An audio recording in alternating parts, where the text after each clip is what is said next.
கருப்பா இருக்கிற சிலை தான் கோயிலுக்குள்ள கருவறைக்குள்ள இருக்கும். சிகப்பா இருக்கிறதெல்லாம் ஜவுளி கடை வாசல்ல பொம்மையா நிற்கும். அதுலயும் பல ஊர்ல தலையை கழட்டி விட்டு வெறும் முண்டை தண்ணி வைப்பாங்க. நம்மளால அதுக்கிட்டே போய் பேசிக்கிட்டு இருப்பான், போன் நம்பர் இருந்தா கொடு அப்படின்னு. அத பூரா பார்த்தோம்னா எல்லாம் குடிச்சு விட்டு நிக்கிற கேஸா இருக்கும். பாதி அன்னைக்கு உண்மையில என்ன, இன்னைக்கெல்லாம் நீங்க குடிச்சிட்டு வீட்டுக்கு போறதுக்கு ஆம்பளைங்க நிறைய பயப்படுறாங்க. அன்னைக்கெல்லாம் ஒருத்தர் குடிச்சிட்டு எப்படி வீட்டுக்கு போறது தெரியாம பதறிட்டு ஏன்னா பொண்டாட்டி மிதிச்சு விடுவாங்க. இன்னைக்கு பெண்கள் முன்ன மாதிரிலாம் கிடையாது. அத்தான் நீங்கள் இப்படி செய்யலாமா, அதெல்லாம் கிடையாது. வாடான ஒரே அற சாப்புடு வாயில வைக்காத, இனிமே குடிப்பியாடி கொண்டு அப்படின்னு. அதனால இன்னைக்கு ஆண்கள் கொஞ்சம் பயப்பட ஆரம்பிச்சிட்டாங்க நமக்கு. அன்னைக்கெல்லாம் ஒருத்தர் ஃபுல்லா குடிச்சு தடுமாறி இருக்காரு. வீட்டுக்கு போனா அடிப்பாளே அடிப்பாளே அடிப்பாளே, இந்த கொய்யாக்கா முட்டாயி பாக்குக்கு எல்லாத்தையும் போட்டு பார்த்திருக்காரு. வாடை வந்திருக்கு. ஆஹா தப்பிக்க முடியாது, இப்ப என்ன பண்ணலாம், வேற வழி இல்ல. நைட் டியூட்டி, லேப்டாப்பை திறந்து வச்சு ரூம்ல உட்காந்து வேலை பார்ப்போம். கண்டிப்பா பொண்டாட்டி ரூம்குள்ள வரமாட்டா, புருஷன் வேலை பாக்குறான்ல, மனைவி உள்ள வரமாட்டா. இவனு விறுவிறுன்னு போயிருக்கான், ரூம் திறந்திருக்கான், லேப்டாப்பை திறந்திருக்கான், விறுவிறுன்னு வேலை பார்த்திருக்கான். 2 நிமிஷத்துல பொண்டாட்டி வந்து சப்புன்னு அரைஞ்சிருக்கான். குடிச்சியா, எப்படி கண்டுபிடிச்ச? ஏடா சம்பந்தமே இல்லாம 1:30 மணிக்கு சூட்கேஸ் திறந்து வச்சுட்டு உட்காந்துருக்க. நம்மளுக்கு அது சூட்கேஸ் எது லேப்டாப்னு தெரியாம இருந்திருக்கு. இப்ப நான்லாம் 87ல பிறந்த குழந்தை. நான் வயசை சொல்லிட்டேன், இனி என்ன கல்யாணம் ஆகி 2 பிள்ளை வேற வந்துருச்சு. இதுக்கப்புறம் பிறந்த சொல்லிட்டா சொல்லாட்டான். நான் 87ன்னு சொல்லிக்கிறேங்க. பல பேர் என்னை 67 நினைச்சுக்கிட்டு இருக்காங்க என்ன. அதனால நான் சொல்லிடுறேன். அன்னைக்கெல்லாம் ஒரு 65 வயசு தாத்தா என்னை அக்கான்னு கூப்பிடுறாருக்கா. சொல்லி இப்படி சொல்றாரு, எல்லாரும் நீ அக்கான்னு கூப்பிடுறதுனா நானும் இது வரைக்கும் என்னை அக்கான்னு கூப்பிடாத ஒரே ஆளு என் புருஷன் மட்டும்தாங்க. போற பக்கம் அந்த ஆளு தூக்கத்துல அக்கான்னு கூப்பிட்டுருவாரு போல இருக்கு. இந்த விளையாட்டு அப்படின்னோட எனக்கு நிறைய பெண்களுக்கு ஒரு நம்மலாம் படிக்கும் போது ஒரு ஆசை இருக்கும்லக்கா, ஒரு கனவு இருக்கும்ல, இந்த விளையாட்டு விளையாடணும், இதுல விளையாடணும், அதுல விளையாடணும் அப்படின்னா. அரசு பள்ளி மாணவி நடுவர் அவர்களே, எனக்கெல்லாம் நிறைய ஆசை உண்டு, நிறைய படிக்கணும், நிறைய விளையாடணும்னு. படிப்புல என்னால பெருசா வர முடிஞ்சு, ஆனா விளையாட்டுல என்னால பெருசா வரவே முடியல. நான் ஓட்ட பந்தயத்துல கலந்துக்கிட்டேன் ஸ்கூல் படிக்கும் போதே. எங்க பாட்டி தான் தடுத்து நிறுத்தி, இப்பவே இப்படி ஓடினானா பின்னாடி யாரையாவது கூட்டிட்டு ஓடிடுவாங்க. நானும் ஓட்ட பந்தயத்துல ஓடினேன். காமெடி பண்ணாதடா. முதல்ல போய் எங்க பாட்டிட்டு தான் சொன்னேன், பார்த்து மெதுவா ஓடுறான்னுச்சு. பரவாயில்ல, எங்க பாட்டி தேவையில்ல, ஸ்டாப் பண்ணிருச்சு. உங்க பாட்டி லூசு பாட்டியா இருக்கும் போல இருக்கு. இந்த விளையாட்டுங்கிறது சின்ன பிள்ளைங்க எல்லாம் கவனிச்சு பாருங்களேன். இந்த ஊர்கள்ல இருக்குங்க 4 கிழவி இருக்கும் சார். இப்ப எங்க வீட்டுல எல்லாம் நான் தான் ரொம்ப லேட்டா பிறந்த குழந்தை. ரொம்ப வருஷம் கழிச்சு நான் பிறந்திருக்கேன். ரொம்ப வருஷமா குழந்தையா இல்லாம பிறந்த குழந்தை நானு. எங்க அப்பா வந்து ஆஸ்பத்திரி வாசல்ல அப்படியே தடுமாறி இருக்காரு, என்ன பிள்ளை பிறக்கும் என்ன பிள்ளை பிறக்கும். இன்னைக்குதான் பொம்பளை பிள்ளை பிறந்தா சந்தோஷப்படுறீங்க, அன்னைக்கெல்லாம் அப்படிலாம் கிடையாது. அன்னைக்கெல்லாம் வாசல்ல நின்னுக்குவான். எனக்கு ஆம்பளை பிள்ளை பிறந்துருச்சுன்னு வச்சுக்கோங்களேன், அவனால தாங்க முடியாது. சிங்கா குட்டி பிறந்துருச்சு, ஏன் அவன் மனுஷன் பிறக்கவே மாட்டானாடா, அது மனுஷ குட்டின்னு சொல்லி பழகுங்கடாங்க. பொம்பளை பிள்ளை பிறந்துட்டா அப்படியே அழுது அப்படியே அந்த இடத்துல தொங்கிடுவாங்க. ஆனா இன்னைக்கு அப்படி கிடையாது. பொம்பளை பிள்ளை பிறந்தா மட்டும்தான் இன்னைக்கு எல்லா ஆண்களும் சந்தோஷப்படுறாங்க. என்ன காரணம் தெரியுமா? ஆம்பளை பிள்ளை வீட்டுல விருந்து வேணா சாப்பிடலாம், பொம்பளை பிள்ளை வீட்டுல தான் சார் இருந்து சாப்பிடலாங்கிற நிலைமை வந்துருச்சு இன்னைக்கு. பொம்பளை பிள்ளை வந்து சந்தோஷப்படுறாங்க. நான் அப்படியே குவா குவான்னு பிறந்திருக்கேன். டாக்டர் கொண்டு வந்து எங்க அப்பா கையில கொடுத்துருக்காரு. எங்க அப்பா வாங்கணும்னு கேட்டிருக்காரு, என்ன குழந்தைய கேட்டா குளவிக்கல்ல கொடுக்குறீங்க டாக்டர் அம்மா சொல்லி இருக்கு. அப்புறம் என்ன பண்றது, உனக்கு பிறந்தது அப்படிதான் இருக்கும், தூக்கிட்டு போன. இன்னைக்கு பயங்கர மழை. ஏன்னு உன் பேரை முதல்ல எழுதிருக்காங்க, ரிஜிஸ்டர்ல வரல. ஏன்னு அன்னைக்கு இருக்க வாட்ச்மேனுக்கு பயங்கர டப்பு டப்புன்னு அடிச்சிருக்கு. ஏதோ ரெடி ஒரு ஜென்ம நட்சத்திர குழந்தை மாதிரி பிறந்திருக்க நீ. இப்ப ரெடி பண்ணியா? இப்பதான் அடுத்த மேடையில எடுத்துரும். என்ன ஒரு அழிச்சாட்டியம் பண்றாங்க அருவாயன். ஆனா உண்மையிலேயே நடுவர் அவர்கள் அதெல்லாம் தாண்டி எங்க அப்பாவுக்கு நான் பெரிய மகாராணி இல்ல, சொல்ல குழந்தை இல்ல. எங்க அப்பா எனக்கு என்னெல்லாம் ட்ரெஸ் எடுத்து கொடுப்பாரு தெரியுமா? என்ன கலர்ல எடுத்து கொடுப்பாரு தெரியுமா? பச்சை, மஞ்சள், சிவப்பு, கருப்பு. நாம நினைச்சு பாருங்க, கருப்பு ட்ரெஸ் போட்டு நடந்தா எப்படி இருக்கும்னு. எங்க தெருவுல 4 கிழவி உட்காந்துருக்கும். அது இப்ப இல்ல, இருந்தா கொண்டிருப்பேன். அதுல ஒரு கிழவி என்னை அடிக்கடி கூப்பிட்டீங்கவா, உங்க அப்பனுக்கு அறிவே இல்ல, இந்த ட்ரெஸ் போடாத, உனக்கு எடுக்கல. அடுத்த நாள் வேற ட்ரெஸ் போட்டு வருவேன். அப்போ அதே கிழவி என்னை கூப்பிடும், இந்த ட்ரெஸ் போடாதுன்னு சொன்னேன்ல, உனக்கு என்ன ஒரு நாள் கேட்டேன், ஏன் உன்னை இன்னும் இந்த ஆண்டவன் எடுக்கல, எப்ப திரும்பினாலும் என்னை எடுக்கல, என்னை ஏன் உயிரை வாங்குறேன். பொம்பளை பிள்ளைங்க வெளியில போனா 1000 கேள்வி, படிச்சா 2000 கேள்வி. நானும் தான் காதலிச்சு கல்யாணம் பண்ணேன். நீ எல்லாத்துக்கும் அதிர்ச்சியாவே காதலிச்சாப்பா? தண்ணி இல்லண்ணே வேணாம், மைக்கு மட்டும் தொண்டையே பிடிக்குதுண்ணே. கொஞ்சம் சவுண்ட் அங்க பார்த்து வைங்க தலைவரே. எனக்கு நான் பொய்யெல்லாம் பேச மாட்டேன், நான் பொய் பேச வேண்டிய அவசியம் இல்லை. நான் காதல் திருமணம் கிட்டத்தட்ட 10 ஆண்டுகளாக என் கணவர் என்னை பார்க்காமலே காதலித்தார். அதனாலதான் காதலிச்சிருக்காரு. பார்த்திருந்தா மனுஷன் சவுதி அரேபியால செட்டில் ஆயிப்பான். மத்தவங்க எல்லாம் சிரிச்சது கூட எனக்கு வலிக்கல, பட் என் பக்கத்துல இருந்து சிரிக்கிறீங்க பாத்தீங்களா, சகோதரி முல்லைப்பூவை பிச்சு புடியும் பாத்துக்கோங்க. என்ன ஒரு நக்கல் அதான் உலகத்துல கடைசி கேவல சிரிப்பு இப்ப நீங்க சிரிச்சதுதான். அந்த அம்மா சிரிக்குது முகரக்கட்டை பாரு, காதலிச்சானா இவெல்லாம் காதலை அழிச்சிருப்பா. 10 வருஷமா காதலிச்சாங்க. மனசு குளிர மாதிரி ஒரு விஷயம் சொல்லவா? என்னன்னு? சிகப்பு ரோஜா, ஆஹா, வெள்ளை மல்லி, ஆஹா, இந்த கருப்பு கூந்தலை அலங்கரிக்கத்தானே. அடுத்த மேடையில சொல்லு, இந்த மேடையில எடுக்கல. கருவாயன் ஏதோ ட்ரை பண்றான் சார். இதெல்லாம் இவனே எழுதியிருப்பான், எந்த மேடையிலையும் போட மாட்டான். இப்ப நான் பேசாம போட்டு பார்ப்பான், எடுத்துச்சுன்னா அடுத்த மேடையில போடுவான், எடுத்துலாம் இங்கே அழிச்சிருவான். உன் நகைச்சுவை உணர்வை வேற பேச்சாளர்கிட்ட போடு. இல்லப்பா, நானே பின்னாடி ஒண்ணு சிரிக்க மாட்டேங்குது, பித்த பை பிதுங்கி கட்டப்பையில எடுத்து வச்சுக்கிட்டு இருக்கேன். காதலிக்கும் போது பார்க்கவே இல்லைண்ணே. சே, ஏன் நான் ஒரு இஸ்லாமிய பெண் இல்ல? ஆமா ஆமா, கல்யாணம் பண்ணதுக்கு முன்னாடி பார்க்க மாட்டோம். பார்க்க முன்னாடி பூவெல்லாம் தொங்க போட்டிருப்பாங்க. அதுவே நல்லா இருக்கும், மூஞ்சி வேர்த்து விறுவிறுத்துச்சுனே. எங்க வீட்டுக்காரர் அப்படி முன்னாடி வந்து உட்கார்ந்தார். அப்படி பூவை தூக்கி போட்டோன்னா அந்த ஆளு ஒரு பார்வை பார்த்தான் பாருங்க, இன்னமும் என் கண்ணுக்குள்ளே நிக்குது. முன்னாடி எல்லாம் சிரிக்கிறாங்க சார். என் கிட்ட வந்து ஒரு வார்த்தை கேட்டார். என்ன கேட்டார்? அது எப்படி தங்கம், அது எப்படி? நான் ஏதோ பெருசா 10 வருஷங்க, 10 வருஷமா கடிதாசிலே பேசியிருக்கோம். முதல் முறையா ஏதோ சொல்ல போறாருன்னு எங்க வாயை வேடு பாத்துக்கிட்டு இருந்தேன். அது எப்படி 30 அமாவாசை உன் முகத்துல குடியிருக்குன்னார். ஏன்னா அவ்வளவு மோசமாவா இருக்கோம் நாங்கெல்லாம்? அதுல எங்களை மாதிரி பெண்களுக்கெல்லாம் அதிகபட்ச ஆசை என்ன மேடம்? அதிகபட்ச ஆசை என்ன? என்னது? நமக்கு வரக்கூடிய புருஷன் இல்ல வந்து கிடக்கிற புருஷன் பாண்டியன் ஸ்டோர்ல வர்ற மூர்த்தி மாமா மாதிரி இருக்கணும்னு ஆசை. ஆனா வர்றதெல்லாம் பாக்கியலட்சுமி கோபி மாதிரியே வருது. அண்ணே ஒரு சமீப காலமா எங்க வீட்டுக்காருக்கு நைட்ல போன் வருதுனே, கொஞ்சம் சந்தேகப்பட்டேன். சரி சரி, எனக்கு ஒரு சின்ன டவுட், ஏன்னா அந்த மனுஷனை பறக்க விட்டுற கூடாதுன்னு இன்னொரு சிம்மு வாங்கி நம்ம சந்தேக புத்திக்கா என்ன பண்றது, நம்ம தான் டிக்காசனா இருப்போம். வீட்டுக்காரு பாலு, வேற எங்கிட்டாவது போயிருமோன்னு பயத்துல எங்கேயாவது காப்பியை கலந்துருவாரோ, அந்த வாய்ப்பு இல்லனே. எங்க அப்பா இருக்கிற வரைக்கும் அது நடக்காது. கறிக்கடைக்காரு வெட்டே விடுவாரு. சரி, போன் அடிச்சு அவர் டவுட்ல விசாரிப்போன்னு இன்னொரு செல்லுல இருந்து அவருக்கு மெசேஜ் பண்ணேன். சரி ஹாய், அவர் திரும்ப உடனே ஹாய். நான்லாம் இன்னைக்கு ஹாய் போட்டா அடுத்த வாரம் தான் ஹாய் அனுப்புவாரு. இருந்தாலும் உடனே ஹாய்னார். நான் உடனே சொன்னேன் are you married? Yes. Very குட்ங்க. வெறுத்துட்டேனே. இப்படி ஒரு மனுஷனை சந்தேகப்பட்டதுக்கு கடவுளுக்கு நீ 10 ஜென்மானாலும் மன்னிப்பு கேட்டுக்கிட்டே இருக்கணும். ஆர் யூ மேரிட்னோட எஸ் நான் பாரு, அவன் தான்டா மனுஷன். ஆர் யூ மேரிட்னு கேட்டாலே எஸ் தான் சொல்லிப்பாரு. பரவாயில்ல, எடுத்துருச்சு. அடுத்த மேடையில பயன்படுத்துறான். நல்லா பண்றானே உங்க ஸ்டூடெண்ட்.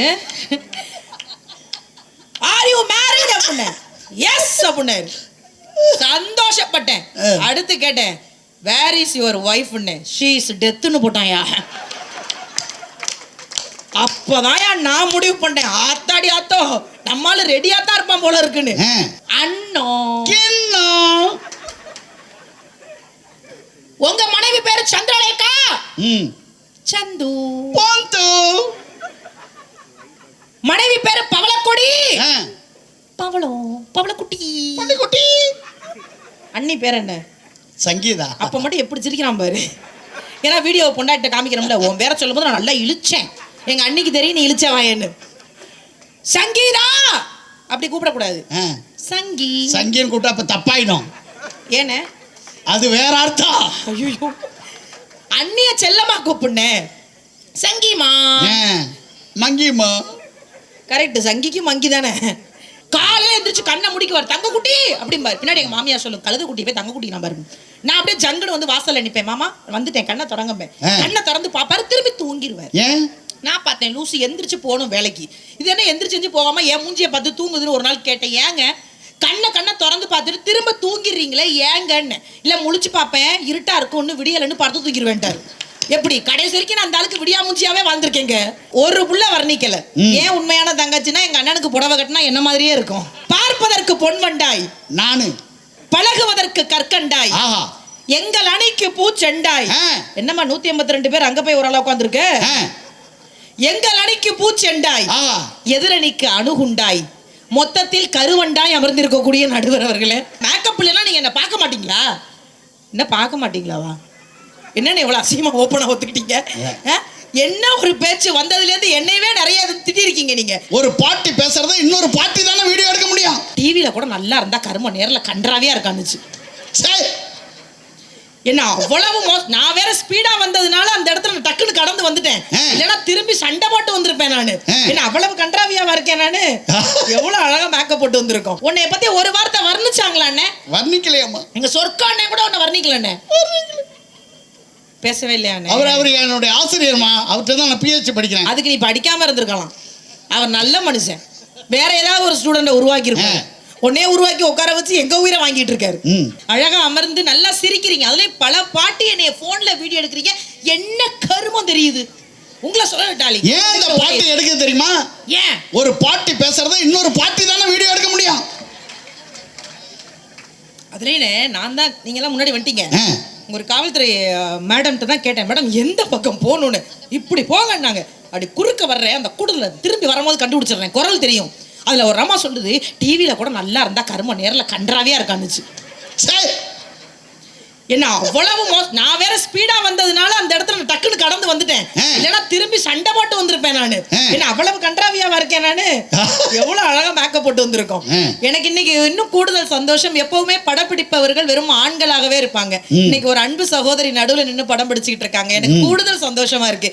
எல்லா துறைகளிலும் பெண்கள் நிற்கும் போது அது ஒரு பார்க்கும் போது ஒரு மாதிரி ஆச்சரியமா, எங்களுக்கு ஒரு மோட்டிவேஷனா இருக்கு. அதனால சகோதரிக்கு ஒரு பெரிய கைத்தட்டல் கொடுக்கலாம் இந்த நேரத்துல. நிகழ்வு ஆரம்பிக்கும் போது அவங்க இந்த நிமிடம் வரைக்கும் நின்னுகிட்டே இருக்காங்க. அது ஒரு பெரிய சந்தோஷம். பட்டிமன்றம் ஆரம்பிச்சு இவ்வளவு நேரம் போனாலும் கொஞ்சம் கூட தொய்வு இல்லாம போய்கிட்டு இருக்கு. மரியாதைக்குரிய நடுவர் அவர்களே, இவ்வளவு நேரம் வந்து பேசின எல்லாருமே கழகத்தை பத்தியும் மேடையை பத்தியும் எல்லார பத்தியும் பேசினாங்க.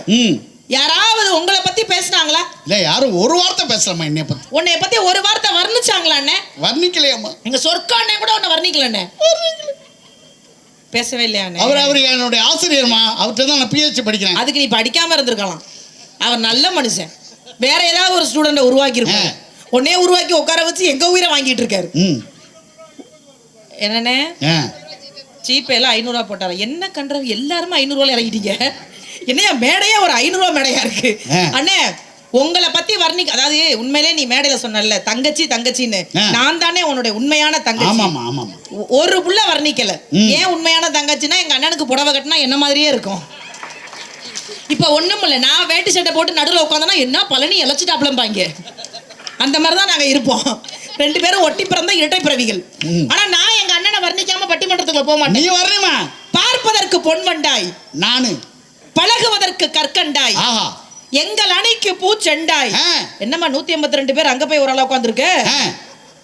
எங்கள் அணைக்கு பூச்செண்டாய், எதிரணிக்கு அணுகுண்டாய், மொத்தத்தில் கருவண்டாய் அமர்ந்திருக்கக்கூடிய நடுவர் அவர்களே, நான் வந்ததுல இருந்து பட்டிமன்ற தலைப்பெல்லாம் நீங்க விட்டுட்டீங்க. நிஷா ஒரு சொட்டு பட்டா மேக்கப் போயிரும். அப்படி என்ன தெரியாம கேக்குறேன். மேக்கப் இல்லைன்னா நீங்க என்ன பார்க்க மாட்டீங்களா? என்ன பார்க்க மாட்டீங்களாவா? என்னன்னு எவ்வளவு அசிங்கமா ஓப்பனா ஒத்துக்கிட்டீங்க. என்ன ஒரு பேச்சு, வந்ததுல இருந்து என்னையவே நிறைய திட்டிருக்கீங்க நீங்க. அதனால உண்மையிலேயே நடுவர் அவர்களே நல்ல மேடை. என்னைக்குமே கருப்புங்கிறது திராவிடர்களுடைய நிறம். அதை ஒரு நாள் யாரும் வெறுத்துறவே முடியாது. அதுதான் தமிழர்களுடைய பாரம்பரிய நிறம். என்னைக்குமே கருப்பா இருக்கிறது அழகுங்க. கருப்பா இருக்கிறவங்க எல்லாம் கொடுத்து வச்சவங்க தெரிஞ்சுக்கங்க. முதல்ல கருப்பா இருக்கிற சிலை தான் கோயிலுக்குள்ள கருவறைக்குள்ள இருக்கும். சிகப்பா இருக்கிறதெல்லாம் ஜவுளி கடை வாசல்ல பொம்மையா நிக்கும். அதுலயும் பல ஊர்ல தலையை கழட்டிவிட்டு வெறும் முண்டத்தை நீங்க வைப்பாங்க. நம்மளால அதுக்கிட்டே போய் பேசிக்கிட்டு இருப்பான், போன் நம்பர் இருந்தா கொடு அப்படின்னு. அத பூரா பார்த்தோம்னா எல்லாம் குடிச்சுட்டு நிக்கிற கேஸா இருக்கும். பாதி அன்னைக்கு உண்மையில இன்னைக்கெல்லாம் நீங்க குடிச்சிட்டு வீட்டுக்கு போறதுக்கு ஆம்பளைங்க நிறைய பயப்படுறாங்க. அன்னைக்கெல்லாம் ஒருத்தர் குடிச்சிட்டு எப்படி வீட்டுக்கு போறது தெரியாம பதறிட்டு ஏன்னா பொண்டாட்டி மிதி மிதிச்சு விடுவாங்க. இன்னைக்கு பெண்கள் முன்ன மாதிரிலாம் கிடையாது. அத்தான் நீங்கள் இப்படி செய்யலாமா, அதெல்லாம் கிடையாது. வாடான ஒரே அற சாப்புன்னு வாயில வைப்பாத. இனிமே குடிப்பியாடி கொண்டுருவே கொண்டு அப்படின்னு. அதனால இன்னைக்கு ஆண்கள் கொஞ்சம் பயப்பட ஆரம்பிச்சிட்டாங்க நமக்கு. அன்னைக்கெல்லாம் ஒருத்தர் ஃபுல்லா குடிச்சு தடுமாறி இருக்காரு. வீட்டுக்கு போனா அடிப்பாளே அடிப்பாளே அடிப்பாளே. இந்த கொய்யாக்கா முட்டாயி பாக்குக்கு எல்லாத்தையும் போட்டு பார்த்திருக்காரு. வாடை வந்திருக்கு. ஆஹா தப்பிக்க முடியாது. இப்ப என்ன பண்ணலாம், வேற வழி இல்ல. நைட் டியூட்டி லேப்டாப்பை திறந்து வச்சு ரூம்ல உட்காந்து வேலை பார்ப்போம். கண்டிப்பா பொண்டாட்டி ரூம்குள்ள வரமாட்டா. புருஷன் வேலை பாக்குறான்ல, மனைவி உள்ள வரமாட்டா. இவனு விறுவிறுன்னு போயிருக்கா, ரூமை திறந்திருக்கான், லேப்டாப்பை திறந்திருக்கான், விறுவிறுன்னு வேலை பார்த்திருக்கான். 2 நிமிஷத்துல பொண்டாட்டி வந்து சப்புன்னு அரைஞ்சிருக்கான். குடிச்சியா? எப்படி கண்டுபிடிச்ச?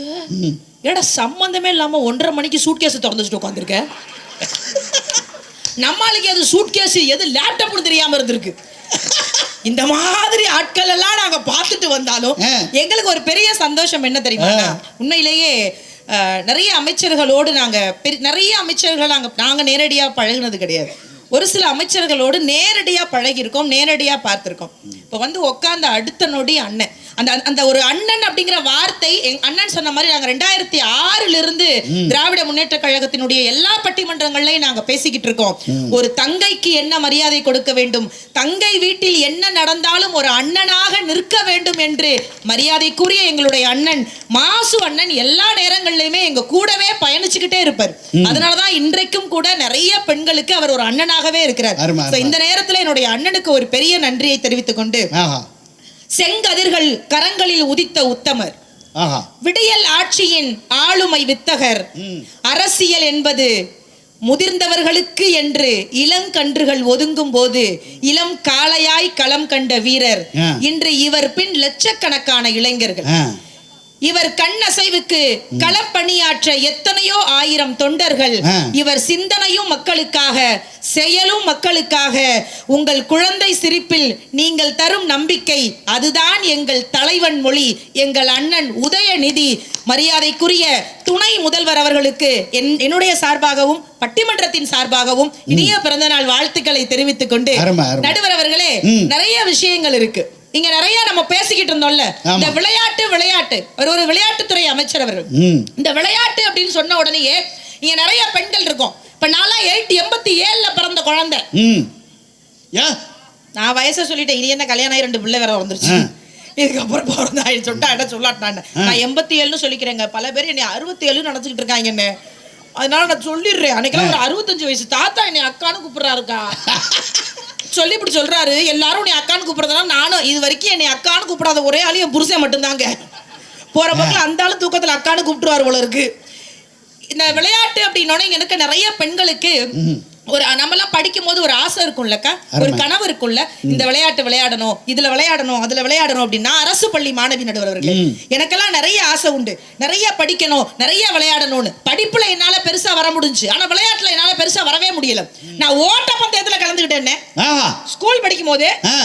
எங்க பாட்டி தான் தடுத்து நிறுத்தி, இப்பவே இப்படி ஓடினானா பின்னாடி யாரையாவது கூட்டிட்டு ஓடிடுவாங்க. நானும் ஓட்ட பந்தயத்துல ஓடினேன். காமெடி பண்ணாத. எங்க பாட்டிட்டு தான் சொன்னேன், பார்த்து மெதுவா ஓடுறான்னு. பரவாயில்ல, எங்க பாட்டி தேவையில்ல, ஸ்டாப் பண்ணிருச்சு. உங்க பாட்டி லூசு பாட்டியா இருக்கும் போல இருக்கு. இந்த விளையாட்டுங்கிறது சின்ன பிள்ளைங்க எல்லாம் கவனிச்சு பாருங்களேன். இந்த ஊர்கள்ல இருக்குங்க 4 கிழவி இருக்கும் சார். இப்ப எங்க வீட்டுல எல்லாம் நான் தான் ரொம்ப லேட்டா பிறந்த குழந்தை. ரொம்ப வருஷம் கழிச்சு நான் பிறந்திருக்கேன். ரொம்ப வருஷமா குழந்தையா இல்லாம பிறந்த குழந்தை நானு. எங்க அப்பா வந்து ஆஸ்பத்திரி வாசல்ல அப்படியே தடுமாறி இருக்காரு. என்ன பிள்ளை பிறக்கும். இன்னைக்குதான் பொம்பளை பிள்ளை பிறந்தா சந்தோஷப்படுறீங்க. அன்னைக்கெல்லாம் அப்படிலாம் கிடையாது. அன்னைக்கெல்லாம் வாசல்ல நின்னுக்குவான். எனக்கு ஆம்பளை பிள்ளை பிறந்துருச்சுன்னு வச்சுக்கோங்களேன், அவனால தாங்க முடியாது. சிங்கா குட்டி பிறந்துருச்சு, ஏன் அவன் மனுஷன் பிறக்கவே மாட்டானடா, அது மனுஷ குட்டின்னு சொல்லி பழகுங்கடா. பொம்பளை பிள்ளை பிறந்துட்டா அப்படியே அழுது அப்படியே அந்த இடத்துல தொங்கிடுவாங்க. ஆனா இன்னைக்கு அப்படி கிடையாது. பொம்பளை பிள்ளை பிறந்தா மட்டும்தான் இன்னைக்கு எல்லா ஆண்களும் சந்தோஷப்படுறாங்க. என்ன காரணம் தெரியுமா? ஆம்பளை பிள்ளை வீட்டுல விருந்து வேணா சாப்பிடலாம், பொம்பளை பிள்ளை வீட்டுல தான் சார் இருந்து சாப்பிடலாங்கிற நிலைமை வந்துருச்சு இன்னைக்கு. பொம்பளை பிள்ளை வந்து சந்தோஷப்படுறாங்க. நான் அப்படியே குவான்னு பிறந்திருக்கேன். டாக்டர் கொண்டு வந்து எங்க அப்பா கையில கொடுத்துருக்காரு. எங்க அப்பா வாங்கணும்னு கேட்டிருக்காரு. என்ன குழந்தைய கேட்டா குளவிக்கல்ல கொடுக்குறீங்க டாக்டர் அம்மா சொல்லி இருக்கு. அப்புறம் என்ன பண்றது, உனக்கு பிறந்தது அப்படிதான் இருக்கும், தூக்கிட்டு போன. அன்னைக்கு பயங்கர மழை. ஏன்னு உன் பேரை முதல்ல எழுதிருக்காங்க, ரிஜிஸ்டர்ல வரல. ஏன்னு அன்னைக்கு இருக்க வாட்ச்மேனுக்கு பயங்கர டப்புன்னு அடிச்சிருக்கு. ஏதோ ரெடி ஒரு ஜென்ம நட்சத்திர குழந்தை மாதிரி பிறந்திருக்க நீ. இப்ப ரெடி பண்ணியா? இப்பதான் அடுத்த மேடையில எடுத்துரும். என்ன ஒரு அழிச்சாட்டியம் பண்றாங்க அருவாயம். ஆனா உண்மையிலேயே நடுவர் அவர்கள் அதெல்லாம் தாண்டி எங்க அப்பாவுக்கு நான் பெரிய மகாராணி இல்ல, சொல்ல குழந்தை இல்ல. எங்க அப்பா எனக்கு என்னெல்லாம் ட்ரெஸ் எடுத்து கொடுப்பாரு தெரியுமா? என்ன கலர்ல எடுத்து கொடுப்பாரு தெரியுமா?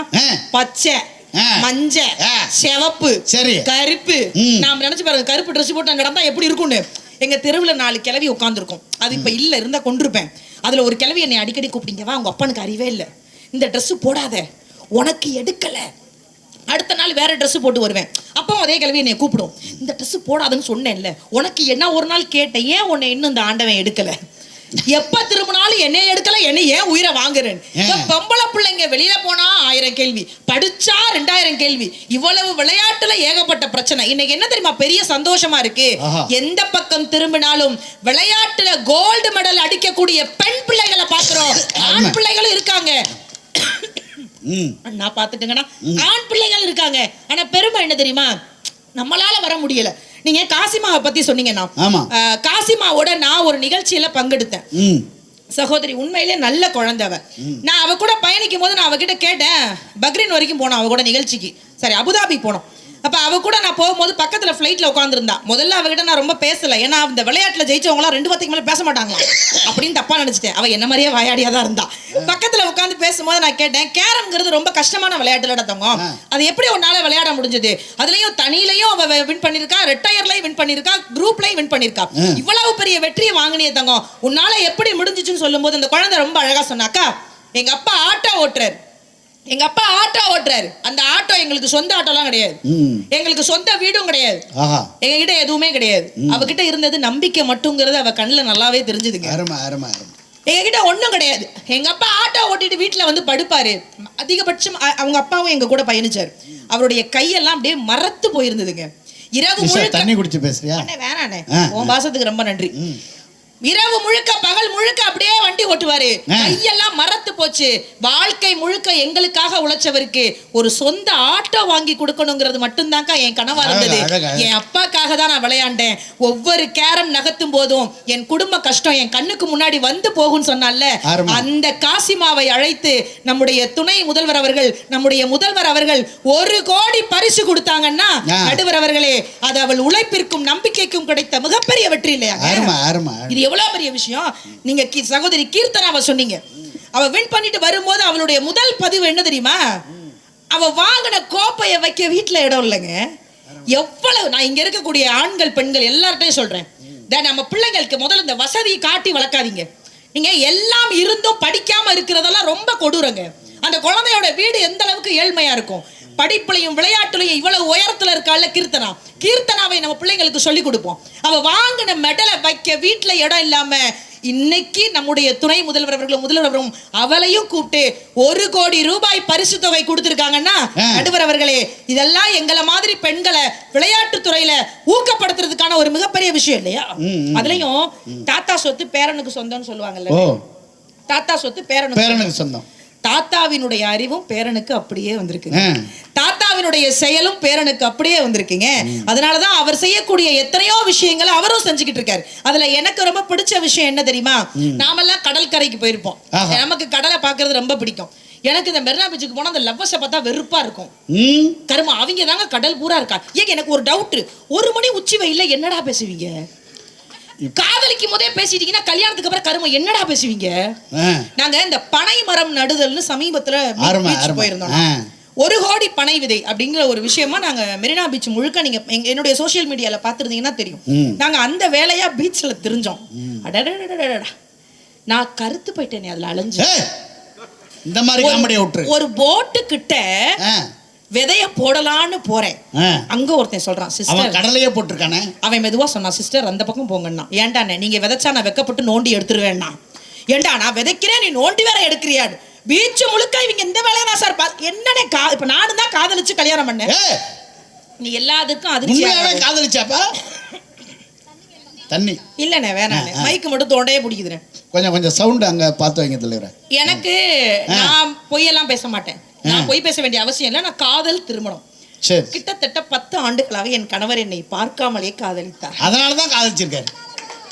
பார்த்திருந்தா மனுஷன் சவுதி அரேபியால செட்டில் ஆயிப்பான். மத்தவங்க எல்லாம் சிரிச்சது கூட எனக்கு வலிக்கல, பட் என் பக்கத்துல இருந்து சிரிக்கிறீங்க பாத்தீங்களா சகோதரி, முல்லைப்பூவை பிச்சு புடியும் பாத்துக்கோங்க. என்ன ஒரு நக்கல் சாட்டா, உலகத்துல கடைசி கேவல சிரிப்பு இப்ப நீங்க சிரிச்சதுதான். அந்த அம்மா சிரிக்குது, முகரக்கட்டை பாரு, காதலிச்சானா இவெல்லாம் காதலை அழிச்சிருப்பா. 10 வருஷமா காதலிச்சாங்க. மனசு குளிர மாதிரி ஒரு விஷயம் சொல்லவா? என்னன்னு? சிகப்பு ரோஜா, வெள்ளை மல்லி, இந்த கருப்பு கூந்தலை அலங்கரிக்கத்தானே. அடுத்த மேடையில சொல்லு, இந்த மேடையில எடுக்கல. கருவாயன் ஏதோ ட்ரை பண்றான் சார், இதெல்லாம் இவனே எழுதியிருப்பான், எந்த மேடையிலையும் போட மாட்டான். இப்ப நான் பேசாம போட்டு பார்ப்பான், எடுத்துச்சுன்னா அடுத்த மேடையில போடுவான், எடுத்துச்சுன்னா இங்கே அழிச்சிருவான். உன் நகைச்சுவை உணர்வை வேற பேச்சாளர்கிட்ட போடு. இல்லப்பா, நானே பின்னாடி ஒண்ணும் சிரிக்க மாட்டேங்குது, பித்த பை பிதுங்கி கட்ட பையில எடுத்து வச்சுக்கிட்டு இருக்கேன். உன் அக்கா இருந்துகிட்டு வெள்ளை ரோசா சகப்பு கருவா பையில பேசாம இருந்தேன். அப்புறம் அந்த யூடியூபருக்கு ஒரு முக்கியமான விஷயம் தம்பி, விஷயம் என்னன்னா, இதுதான் இப்ப நாளைக்கு ஹைலைட்ல வரும். வர்றேன். இந்த முன்னாடி இருக்க 4 கேமரா டீம்ல சொல்றேன், நான் இறங்கி வீட்டுக்கு போறதுக்குள்ள இதெல்லாம் போட்டு என் மனத்தை வாங்கிறாதீங்க, என் உயிரை வாங்கிறாதீங்க. கொஞ்சம் எடிட் பண்ணி போடுங்க. நிஜமா சொல்லணும் அப்படின்னா, காதலிச்சு கல்யாணம் பண்ணோம் இல்லண்ணே, காதலிக்கும் போது பார்க்கவே இல்லண்ணே. ஏன்னா ஒரு இஸ்லாமிய பெண் இல்ல. ஆமா ஆமா. கல்யாணம் பண்றதுக்கு முன்னாடி பார்க்க மாட்டோம். முன்னாடி பூவெல்லாம் தொங்க போட்டிருப்பாங்க. அதுவே நல்லா இருக்கும். மூஞ்சி வேர்த்து விறுவிறுத்துச்சுனே. எங்க வீட்டுக்காரர் அப்படி முன்னாடி வந்து உட்கார்ந்தார். அப்படி பூவை தூக்கி போட்டோன்னு அந்த ஆளு ஒரு பார்வை பார்த்தான் பாருங்க, இன்னமும் என் கண்ணுக்குள்ளே நிக்குது. முன்னாடி எல்லாம் சிரிக்கிறாங்க சார். என் கிட்ட வந்து ஒரு வார்த்தை கேட்டார். என்ன கேட்டார்? அது எப்படி தங்கம், அது எப்படி?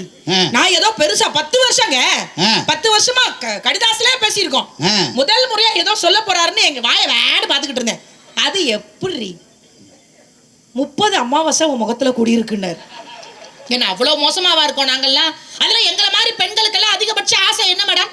அதிகபட்ச ஆசை என்னது? நமக்கு வரக்கூடிய புருஷன் இல்ல வந்து கிடக்கிற புருஷன் பாண்டியன் ஸ்டோர்ல வர்ற மூர்த்தி மாமா மாதிரி இருக்கணும்னு ஆசை. ஆனா வர்றதெல்லாம் பாக்கியலட்சுமி கோபி மாதிரியே வருதே. அண்ணே ஒரு சமீப காலமா எங்க வீட்டுக்காருக்கு நைட்ல போன் வருதுனே, கொஞ்சம் சந்தேகப்பட்டேன். சரி எனக்கு ஒரு சின்ன டவுட், ஏன்னா அந்த மனுஷனை பறக்க விட்டுற கூடாதுன்னு இன்னொரு சிம்மு வாங்கி, நம்ம சந்தேக புத்திக்கா என்ன பண்றது, நம்ம தான் டிக்காசனா இருப்போம், வீட்டுக்காரு பாலு, வேற எங்கிட்டாவது போயிருமோன்னு பயத்துல எங்கேயாவது காப்பியை கலந்துருவாரோ. அந்த வாய்ப்பு இல்லனே. எங்க அப்பா இருக்கிற வரைக்கும் அது நடக்காது. கறிக்கடைக்காரு வெட்டே விடுவாரு. போன் அடிச்சு அவர் டவுட்ல விசாரிப்போன்னு இன்னொரு செல்லுல இருந்து அவருக்கு மெசேஜ் பண்ணேன். ஹாய். அவர் திரும்ப உடனே ஹாய். நான்லாம் இன்னைக்கு ஹாய் போட்டா அடுத்த வாரம் தான் ஹாய் அனுப்புவாரு. இருந்தாலும் உடனே ஹாய்னார். நான் உடனே சொன்னேன், are you married? Yes. Very குட்ங்க. வெறுத்துட்டேனே. இப்படி ஒரு மனுஷனை சந்தேகப்பட்டதுக்கு கடவுளுக்கு நீ 10 ஜென்மானாலும் மன்னிப்பு கேட்டுக்கிட்டே இருக்கணும். ஆர் யூ மேரிட்னோட எஸ் நான் பாரு, அவன் தான்டா மனுஷன். நீ ஆர் யூ மேரிட்னு கேட்டாலே எஸ் தான் சொல்லி பாரு.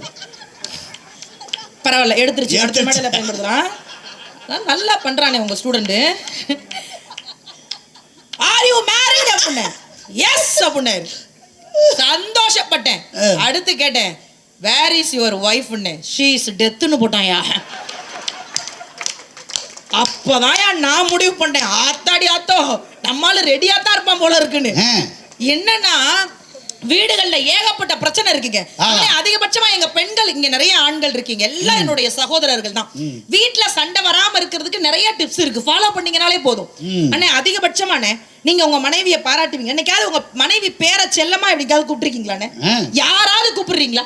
நான் இன்னைக்கு சொல்றேன், நாளையில இருந்து உங்க மனைவி பேரை செல்லமா வீட்டுல கூப்பிட்டு பாருங்க. யாருடைய மனைவி பேர்ல அன்னலட்சுமி அப்படின்னு இருந்தா, அன்னலட்சுமி திருச்சி அன்னலட்சுமி ஓடக்கூடாது. அண்ணோ உங்க மனைவி பேரு சந்திரலேகா, சந்து. மனைவி பேரு பவளக்கொடி, பவளக்குட்டி. அண்ணி பேர் என்ன? சங்கீதா. அப்ப மட்டும் எப்படி சிரிக்கிறான் பாரு. ஏன்னா வீடியோ பொண்டாட்ட காமிக்கிறோம்ல, உன் பேரை சொல்லும் போது நான் நல்லா இழுச்சேன். எங்க அன்னிக்கு தெரியும் நீ இழுச்ச வாயன்னு. சங்கீதா அப்படி கூப்பிடக்கூடாது. சங்கின்னு கூப்பிட்டா அப்ப தப்பாயிடும். ஏன்னு அது வேற அர்த்தம். ஐயோ, அண்ணிய செல்லமா கூப்பிடுனே. சங்கிமா, மங்கிமா. கரெக்ட், சங்கிக்கு மங்கி தானே. இப்ப எங்க வீட்டுக்காரல என்ன எப்படி தெரியுமா கூப்பிடுவாரு? எப்படி கூப்பிடுவாரு? செல்லமா கூப்பிடுவாரு. உன்னை முதல்ல கூப்பிடுறாரா? என்ன கூப்பிடுறான்? நான் வீட்டுக்குள்ள இருப்பேன், அவரு வெளியில இருப்பாரு. நீ என்னைக்கு வீட்டுக்குள்ள வந்து அன்னைக்கு தெருவுக்கு போயிட்டான். நான் வீட்டுக்குள்ள இருப்பேன், அவர் வெளியில இருப்பாரு. என்னைய பார்த்து அவர் கூப்பிடுவார், நிஷு நிஷு குட்டி. வேற மாதிரி ஸ்மெல் அடிக்குத. அப்படி பேசாதண்ணே. ஆனா என்னதான் இருந்தாலும் இந்த பாராட்டுல ஒரு விஷயம் இருக்குல்ல, மனைவி என்ன இப்படி ரசிச்சு சிரிக்கிற? நீ ரொம்ப நல்லவன் நினைச்சேன்டா ரொம்ப நேரமா நானு. அவள அப்படியா இந்த கடைசி புள்ளலாம் உயிரை கொடுத்து கத்தும் போது இப்படியா? நடுவர் அவர்களே, மனைவி முகத்துல முழிச்சா வாழ்க்கை என்னைக்குமே சந்தோஷமா இருக்கும் சார். நிஜமா சொல்றேன். என் வீட்டுக்காரெல்லாம் தங்கமான மனுஷனே. டெய்லி காலையில என் முகத்துல தான் முழிப்பாரு. காலையில எந்திரிச்சு கண்ணை முடிக்குவார், தங்க குட்டி அப்படிம்பாரு. பின்னாடி எங்க மாமியார் சொல்லும், கழுத குட்டி போய் தங்க குட்டி நான் பாருங்க. நான் அப்படியே ஜங்குன்னு வந்து வாசல்ல நிப்பேன், மாமா வந்துட்டேன் கண்ணை தொடங்கம்பேன். கண்ணை திறந்து பாப்பாரு, திரும்பி தூங்கிடுவார்.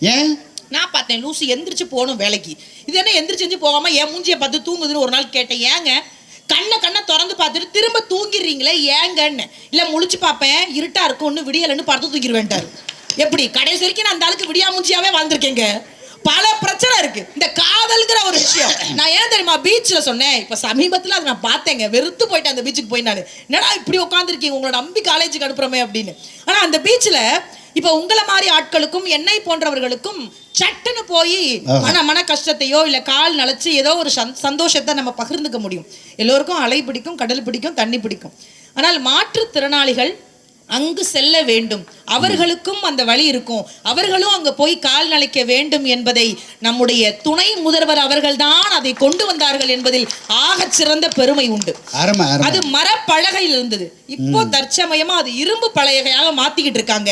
இன்னும் கூடுதலாக மாற்றுத்திறனாளிகள் தங்களுடைய ஆசையை, தங்களுடைய கனவை கடலிலே சேர்க்கலாம் அப்படிங்கிற ஒரு விஷயத்தை கொண்டு வந்திருக்காருல்ல. இந்த உள்ளம் போதுங்க. அவங்க இடத்துல இருந்து யோசிக்கிறார், அது எவ்வளவு பெரிய விஷயம். இந்த மாதிரி நல்ல விஷயம். கிட்டத்தட்ட 182 பேர் சொன்னாங்கல்ல, கலந்துகிட்டவங்க 17,000 பேர். 17,000 பேர்ல இருந்து 182 பேரை செலக்ட் பண்றது எவ்வளவு கஷ்டம் தெரியுமாங்க. அப்ப என்ன தெரியுமா பெருமை, 17,000 பேச்சாளர்கள் கலந்துகிட்டாங்க. இன்னும் அடுத்தடுத்த ஆண்டு திராவிட மேடைகள்ல பேச்சாளர்கள் எக்கச்சக்கமா வருவாங்க. அந்த 182 பேரையும் ஒவ்வொரு மேடையில நீங்க போய் பேசுங்கன்னு சொல்றாங்கல்ல. இந்த மேடை படிப்புக்கான மேடை, இந்த மேடை பேச்சுக்கான மேடை, இந்த மேடை உணர்வுக்கான மேடை. அதனாலதான் இவ்வளவு பேரை உருவாக்கிக்கிட்டு இருக்காங்க நடுவர்களே. அதுல இன்னைக்கு இருக்கக்கூடிய நிறைய சொன்னாங்க, உணவு விஷயமா இருக்கட்டும், பேருந்துல பெண்களுக்கு நிறைய விஷயமா இருக்கட்டும், எல்லாத்தையும் தாண்டி இந்த மாசமா இருக்கிற பெண்களுக்கும் நிறைய விஷயம் இருக்குல்லண்ணே. இப்ப 4 மாசமா இருக்கு. இப்ப நீங்க இருக்க எல்லாருமே சொல்றேன், இன்னைக்கு ட்ரெண்டிங்ல பிரெக்னன்ட் லேடி எப்படி கணவர்கிட்ட சொல்லுவாங்கன்னு எனக்கு தெரியாது. ஆனா பின்னாடி இருக்கிற என்னுடைய அப்பத்தாக்களுக்கு எல்லாம் தெரியும், அம்மாக்களுக்கு தெரியும், சகோதரிகளுக்கு தெரியும். இந்த கர்ப்பமானதே கணவர்கிட்ட சொல்ல பயப்படுவாங்க, வெக்கப்படுவாங்க அந்த காலத்துல. ஆமா, நான் வந்து இப்போதான் நான் 10 வருஷத்துக்கு முன்னாடி நான் பிரெக்னன்ட் ஆனதை எங்க வீட்டுக்கார்ட்ட சொன்னேன். அது ஒரு கடந்த நியூஸ். அது நான் எங்க வீட்டுக்கார சொன்னேன், நான் இனிமே தனி ஆள் இல்லை அப்படின்னு. எங்க வீட்டுக்கார சொன்னாரு, ஏன் உன் தங்கச்சி வந்திருக்காளா அப்படின்னு. இனிமே நீங்க என்ன பண்ணாலும் கேள்வி கேட்கறதுக்கு ஒரு ஆள் இருக்குன்னு. ஏன் உங்க அப்பனும் சேர்ந்து வந்திருக்கானான்னாரு. சாம்பல் திங்கணும் போல இருக்குன்னு, தெரிய முடியும் உன் குடும்பம் சுடுகாட்டுல போய் கிடப்பீங்கன்னு.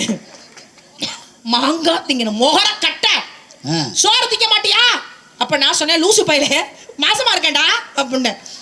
இப்படி எல்லாம் சொல்ல வேண்டியதா இருந்துச்சு. ஆண்களுக்கு எளிதில் சட்டுன்னு புரியாது.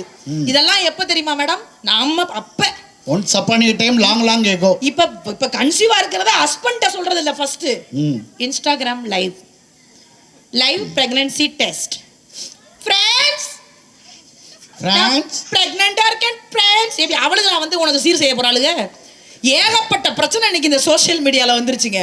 ஆனால் எனக்கு என்ன தெரியுமா ஆச்சரியம், தன் வீட்டு குழந்தை மாசமா இருந்தா, தன்னுடைய சகோதரி மாசமாக இருந்தா என்ன செய்யணுமோ இன்றைக்கு 14,000 பணம் கொடுத்தது மட்டும் இல்லாம 4,000 மதிப்புள்ள அந்த கிட். குழந்தை பிறந்தோடனே எனக்கு இப்போ நாங்க ரொம்ப பெரிய வசதியெல்லாம் எங்களுக்கு கிடையாது. ஆனால் இறைவன் புண்ணியத்தில் தமிழ் எங்களுக்கு கொடுத்தது, எங்களால சில விஷயம் வாங்க முடியும். ஆனால் வாங்கவே முடியாத சில குடும்பங்கள் இருக்குல்ல, அவர்களுக்கு கூட 4,000 மதிக்கத்தக்க அந்த கிட்டையும் கொடுத்து 14,000 ரூபாயும் கொடுத்து குழந்தை நல்லபடியாக பெற்றுக்கொள்ளுங்கள், எங்க வீட்டு குழந்தை நல்லா வரணும்னு சொல்லக்கூடிய அந்த முதல்வர் இருக்காருல்ல நடுவர் அவர்களே, அவர் வழியில் வந்த மகன் எங்களுடைய துணை முதல்வர் அவர்கள் இன்னும் பல விஷயத்தை செயல்படுவார் நடுவர் அவர்களே. இன்னும் எத்தனையோ விஷயங்கள் இருக்கு. இன்றைக்கும் கூட எல்லாருக்காகவும் இன்னைக்கு நம்ம மரியாதைக்குரிய கலைஞர் அவர்களை சொல்லும் போது தொண்டர்களுக்காக நிறைய விஷயம் பண்ணியிருக்காங்க. நம்முடைய முதல்வர் அவர்களை சொல்லும் போது தொண்டனாகவே நிறைய விஷயம் பண்ணிருக்காங்க. ஆனால் உதயநிதி அவர்களை சொல்லும் பொழுது நண்பனாகவே எல்லார் கூடயும் பழகிட்டு இருக்காங்க. ஒரு நட்பு ரீதியா எல்லார் கூடயும் பழகி யாருக்கு என்ன பிரச்சனை நடந்தாலும் அங்கே ஒரு சக நண்பனாக வந்து நிற்கக்கூடிய மரியாதைக்குரிய துணை முதல்வர் அவர்களுக்கு என்னுடைய பிறந்தநாள் வாழ்த்துக்களை தெரிவித்துக் கொண்டு வாய்ப்பிருந்தால் மீண்டும் சந்திப்போம். இந்த நிகழ்வுக்கு நன்றி கூறி விடைபெறுகிறேன். நன்றி, வணக்கம்.